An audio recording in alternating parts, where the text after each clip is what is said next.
마태복음 9장 1절에서 12절, 신약성경 마태복음 9장 1절에서 12절입니다.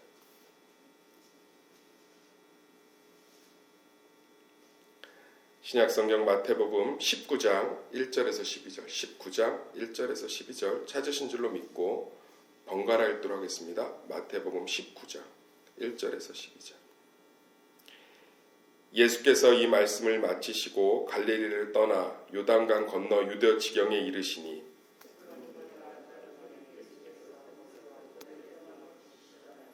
바리새인들이 예수께 나와 그를 시험하여 이르되 사람이 어떤 이유가 있으면 그 아내를 버리는 것이 옳으니이까?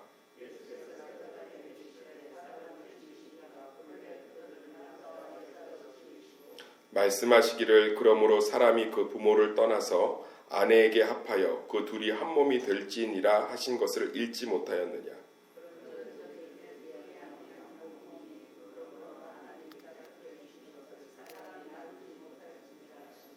여짜오되 그러면 어찌하여 모세는 이혼 증서를 주어서 버리라 명하였나이까?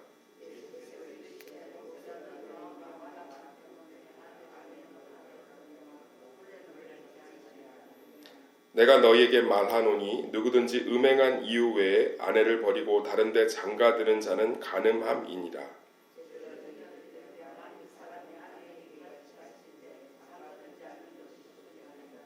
예수께서 이르시되 사람마다 이 말을 받지 못하고 오직 타고난 자라야 할지니라. 어머니의 태로부터 된 고자도 있고 사람이 만든 고자도 있고 천국을 위하여 스스로 된 고자도 있도다. 이 말을 받을 만한 자는 받을지어다. 아멘. 결혼과 이혼이라는 제목을 가지고 말씀을 좀 살펴보도록 하겠습니다. 한번 따라하겠습니다. 결혼과 이혼.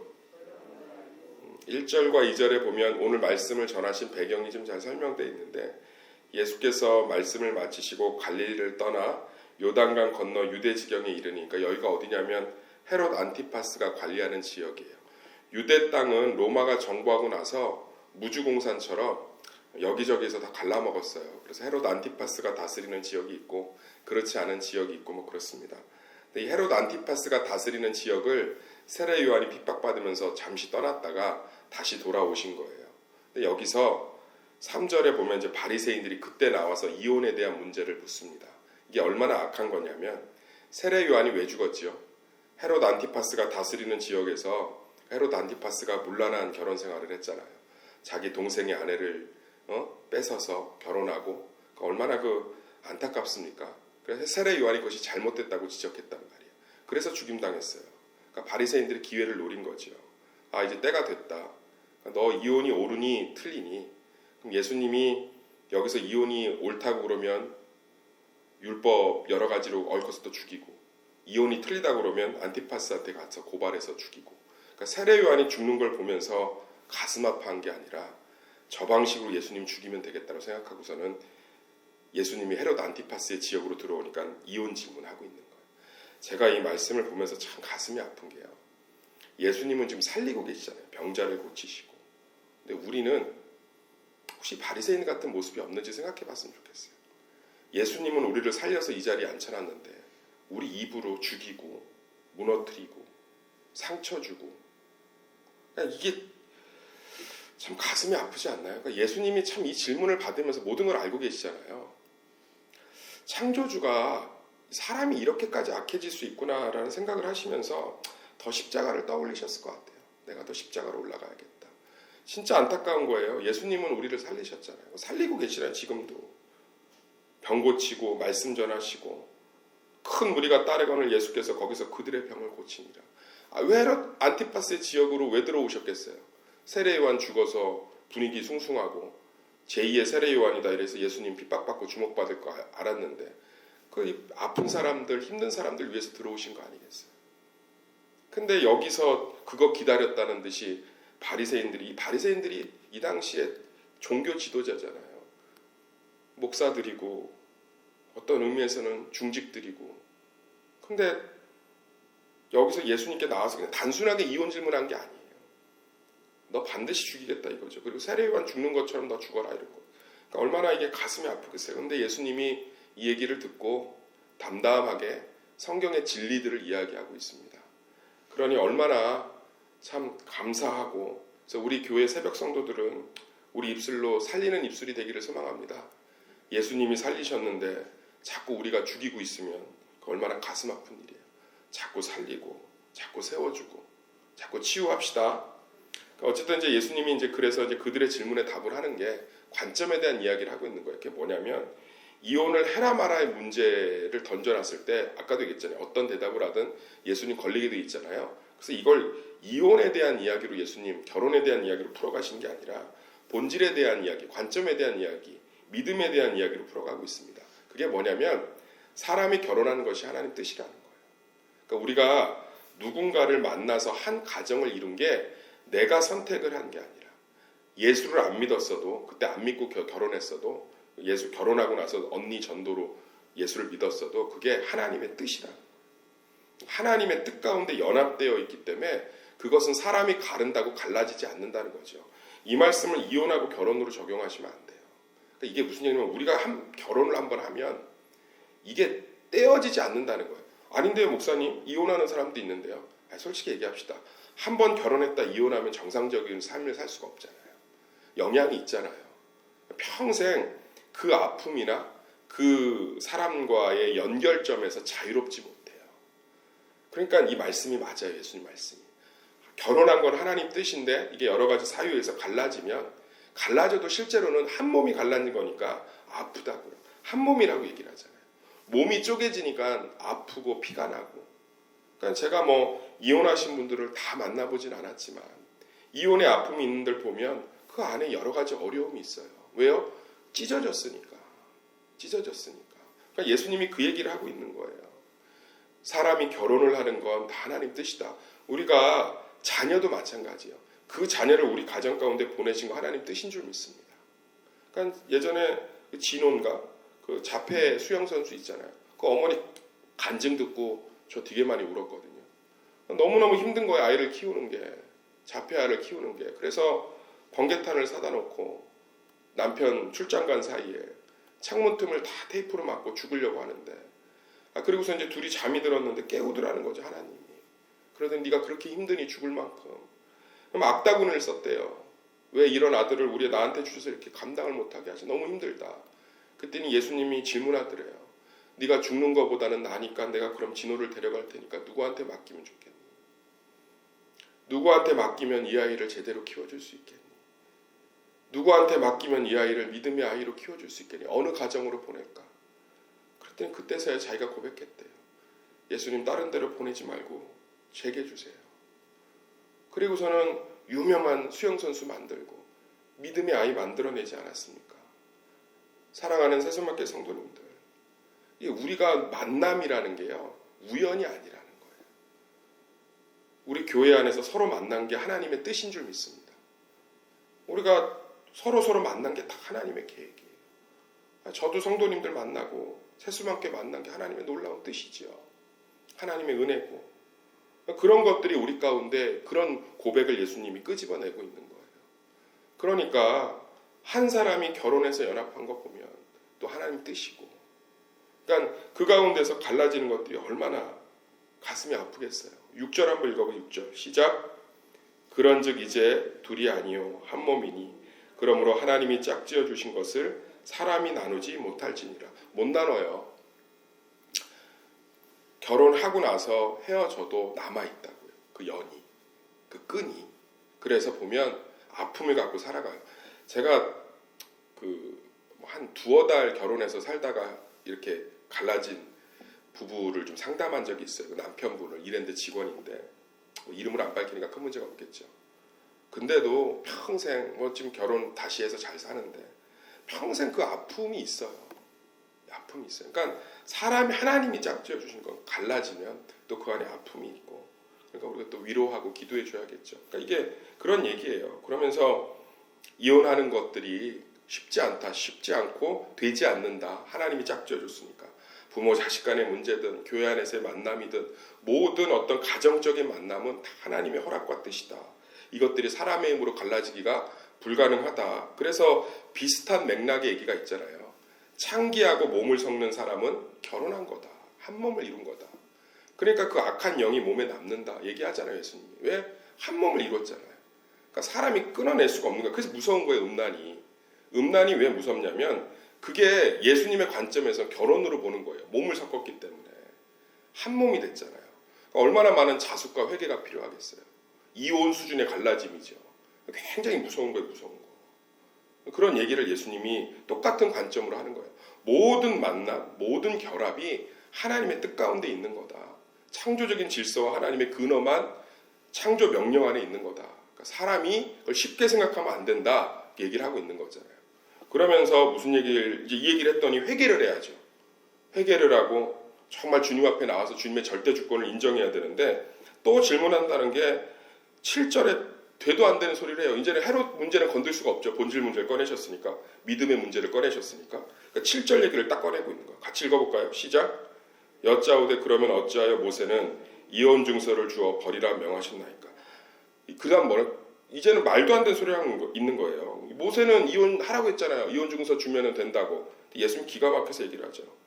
예수께서 이르시되 모세가 너희 마음의 완악함 때문에 그냥 아내를 막 갖다 버리니까. 이 당시 여성이 인권이 있었겠어요? 뭐가 있겠어요?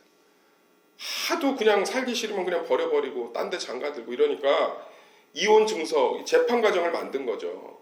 그래서 뭐예요? 이혼할 수 없게끔 만들어 놓은 걸 가지고 그걸 가지고 이혼을 허락했다 이렇게 얘기하면 어떡하니 얘기하고 있는 거예요. 그럼 9절에 얘기하고 계시죠. 내가 너에게 말하노니 누구든지 음행한 이후에 아내를 버리고 다른 데 장가드는 자는 간음함이라. 그러니까 아내 버리면 안 된다. 다른 데 장가들면 안 된다. 음행한 이유 빼놓고는.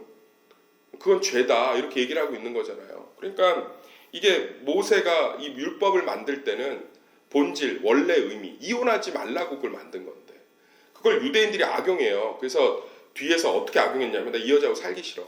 그러면 제사장들한테 뒷돈 주고 증서 써달라고 그래요. 그럼 제사장들이나 레위인, 이 바리새인들이 증서 써준다고요. 그럼 그거 들고 가서 아내한테 주고서는 이혼 통보하면 끝이에요. 끝이에요. 길거리 데리고 나와서 마을 사람 보는 앞에서 이혼 증서 흔들면서 난 이 여자하고 안 삽니다. 난 이 여자하고 안 삽니다. 난 이 여자하고 안 삽니다. 3번 외치면 끝이에요. 악용한 거죠. 그렇게 하지 말라고. 아내 버리고 싶으면 제사장 앞에 나와서 얼마나 근엄해요. 무섭고. 얘기 못하죠. 너 왜 버리려고 하니? 제사장이 물을 거 아니에요.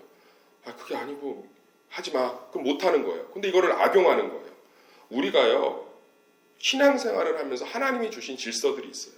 그것들의 원래 의미를 회복해야 되는 원래 의미를. 항상. 그걸 지키는 것, 그걸 따라가는 것에 우리 신앙의 중점을 두면 자꾸 사람 정죄하게 되고 판단하게 되고 그리고 지키지 못하는 자신 보면서 숨기게 되고 근데 실제로 그것들의 의미들을 잘 살펴보면 하나님이 주신 거 놀라운 의미들이 있어요. 우리 예배 시작하기 전에 사도신경 하잖아요. 그럼 이거를 뭐 하니 안 하니의 문제 뭐 얘기하는데 사도신경의 의미가 뭔지 아세요? 신앙 고백문이에요. 신앙 고백문. 이 당시에 이 초대교회 신앙의 색채가 너무 달랐단 말이에요. 왜냐하면 교리도 잘 안 서 있고 뭐 신학교도 없고 그냥 뭐 없죠. 말씀도 정확하게 기록되어서 다 보편화되어 있는 게 아니고 그러니까 무슨 일을 했냐면 사도신경, 사도들의 믿음, 사도들의 신앙을 고백한 것들을 우리가 같이 믿으면 한 가족이다. 같은 교단이다. 같은 신학적 색채를 가졌다. 그래서 사도신경이 실제로는 우리가 신앙 고백문이에요. 신앙 고백문. 이런 것들을 알고 그냥 주문처럼 전능하사 천지를 만드시냐 아니라 나는 이 세계가 창조, 하나님이 창조되신 걸 믿어. 나는 예수님이 나의 죄를 위해 죽고 3일 만에 부활하신 걸 믿어. 믿음의 고백이에요. 그러니까 저는 사도신경 할 때마다 제 믿음을 계속 점검한다. 순간순간. 나는 이 믿음 가운데 서 있는 목사가 돼야 돼. 나는 이 고백 가운데 서 있는 목회를 해야 돼. 그러니까 이게 주문처럼 외우는 게 아니에요. 맨날 뭐 교단별로 싸우잖아요. 사도신경을 하니 많이. 그게 아니죠. 얼마나 귀해요. 이 고백들이 정수잖아요. 복음의 정수. 이 고백을 하고 있으면 우리 한 가족인 거예요. 그래서 저는 사도신경을 할 때마다 꼭 저를 한번 보세요. 제가 성도들 한 번씩 본다고요. 가족인 거예요. 이 고백 가운데 있는. 우리가 DNA가 같습니까? 성씨가 같습니까? 우리가 뭐 피가 섞였습니까? 근데 우리는 이 고백을 주신 예수 그리스도 안에 한 가족인 줄 믿습니다.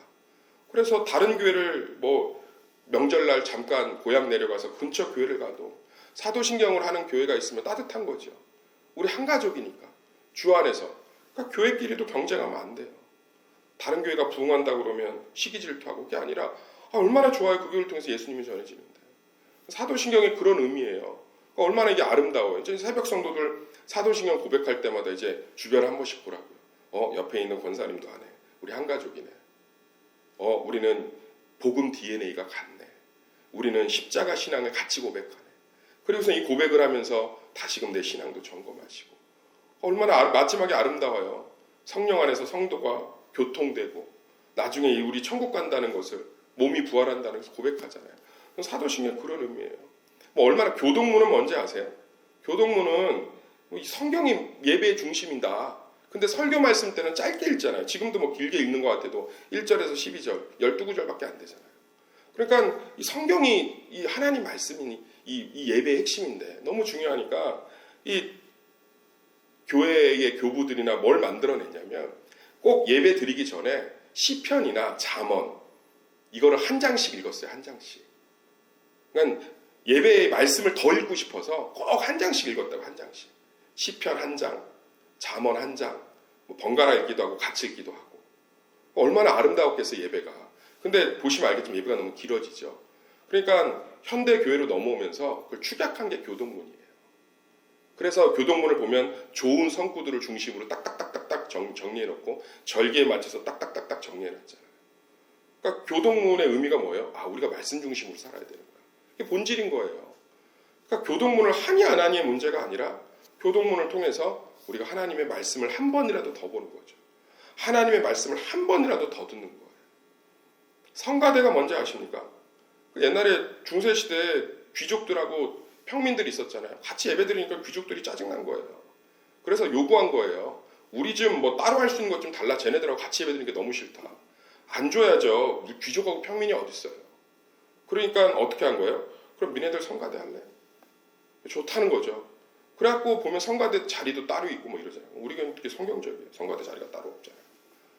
너 나중에 이제 성가대가 더 편하게 연습할 수 있도록 따라주는 그런 합리적인 결정은 좋은 거고. 그러니까 중세시대 캐톨릭 교회 가면 성가대 자리가 엄청 높아요. 엄청 높다고. 어떤 교회는 강단보다 높아요. 귀족들이니까. 그래갖고 귀족들이 찬양할 때 따라 부르면 막 혼내고 이랬다. 근데 그 본질은 뭐예요? 하나님을 찬양하는 거잖아요. 그래서 저는 성가대, 우리 교회 할렐루야 성가대 찬양할 때 은혜되면 뒤에서 따라 불러요. 아름답잖아요. 하나님의 찬양 같이 찬양하고. 할렐루야. 본질이 그거예요. 그래서 종교개혁이 일어났을 때 종교개혁자들이 제일 먼저 없앤 게 성가대를 회중찬양으로 바꿨다고요. 성가대가 찬양 시작하면 같이 찬양하고, 성가대가 찬양하면 같이 은혜 받고. 얼마나 아름다워요. 근데 제가 고등학교 때인가 성가대 찬양하는데 같이 따라 불렀다 혼났다니까요. 왜 성가대 하는데 따라 부르냐고. 그때는 그게 맞는 줄 알았는데 나중에 신학 공부하고 제가 깨달았어요. 그 선생님 찾아가고 싶은데 어디 계신지 모르겠어요. 같이 따라 부르는 거예요. 같이 기뻐하고. 그러니까 성가대가 은혜롭게 찬양하면 우리 교회 성도들 막 은혜 받아서 박수 쳐주고 아주 좋은 거예요. 그러니까 본질을 잡고 생각. 본질. 성찬도 마찬가지죠. 우리는 현대교회는 바쁘니까 1년에 대부분 교회가 2번 하잖아요. 근데 저희 교회 아름다운 전통 자주 하시더라고요. 좋은 거예요. 매 예배 때마다 해야 돼요. 매 모임 때마다 해야 되고. 성찬하면 귀찮다는데 절대 그러면 안 돼요. 성찬은 매 예배 때마다 해야 돼요. 본질이 뭐예요? 그리스도의 피와 살을 먹고 마시고. 할렐루야. 그런 것들 우리 가운데 있어야 돼요. 그러니까 자꾸 본질에 집중해야 돼요. 본질. 여기 보면 자꾸 그런 이혼 증서 써주고 이런 것들 형식에 집중해서 이용하고 그러면 안 된다는 거예요. 우리 신앙생활의 원래 의미들. 말씀, 기도, 예배, 구제, 전도, 사랑 이런 것들에 자꾸 집중해서 정말 우리 신앙과 교회가 건강해지를 예수의 이름으로 축원합니다. 그리고 이제 예수님이 얘기합니다. 이렇게 얘기하고 나니까 제자들이 이제 좀 잘난 체를 하고 싶은 거죠. 그래서 뭐라고 그랬냐? 이와 같이 제자들이 10절 보면 제자들이 이르되 만일 사람이 이 아내에게 이같이 할진대 장가들지 않는 건 좋겠습니다. 자기들은 다 버렸다 이거죠. 그러니까 뭐예요? 아니 이렇게 이혼도 못하고 그러니까 이 사람들을 이 예수님 당시에 아내를 되게 쉽게 버렸던 것 같아요. 되게 쉽게 버렸어요. 되게 쉽게 버렸다고. 그러니까 아니 한 번 결혼하면 이혼도 못해. 한 번 결혼하면 헤어질 수도 없어. 이러면 결혼 안 하는 게 좋겠습니다. 그래서 얘기를 하는 거죠. 예수님 뭐라고 그래요?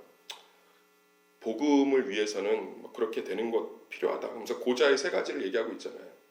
어머니의 테로데부터 고자, 장애지요, 성장애.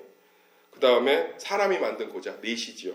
그 다음에 스스로 된 고자, 바울같이 독신, 복음을 위해서. 이걸 통해서 예수님이 말을 받을 만한 자는 받아라 이렇게 얘기한 건 뭐냐면 복음의 중요성, 긴급성이에요. 결혼하지 말라는 뜻이 아니라. 그러니까 하나님의 복음을 위해선 이렇게 소중한 것들을 포기해도 괜찮다. 하나님의 복음을 위해선 이렇게 긴박하게 살아도 괜찮다라고 얘기하고 있는 거죠. 괜찮아요. 복음을 위해서 무언가 희생하고 손해보는 걸 예수님이 막지 않으시잖아요. 왜냐하면 그게 훨씬 더 중요하기 때문에.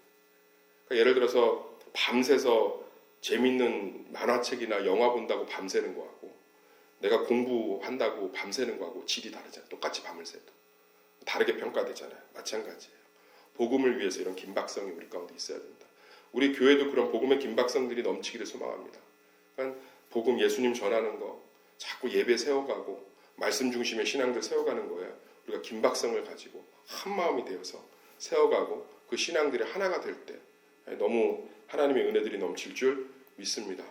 요즘 기도들, 성도들 기도들 이렇게 제가 들어보면 그 안에 기도와 말씀과 예배가 세워지게 해주십시오. 이런 고백들 들을 때마다 제 가슴이 너무 울컥울컥해요. 정말 우리 교회가 그 기도대로 정말 예배와 말씀이 다 세워져서 정말 예수 그리스도의 모든 열매와 은혜들이 우리 가운데 넘쳐나서 이 복음의 긴박성, 복음의 능력 가운데 서 있는 새수망교회 성도들 되기를 간절히 기도하고 있습니다. 그래서 뭐 이런 것들이 우리 가운데 이루어지는 놀라운 소망이 있기를 예수의 이름을 축원합니다. 예수의 이름을 축원합니다. 예수의 이름을 축원합니다.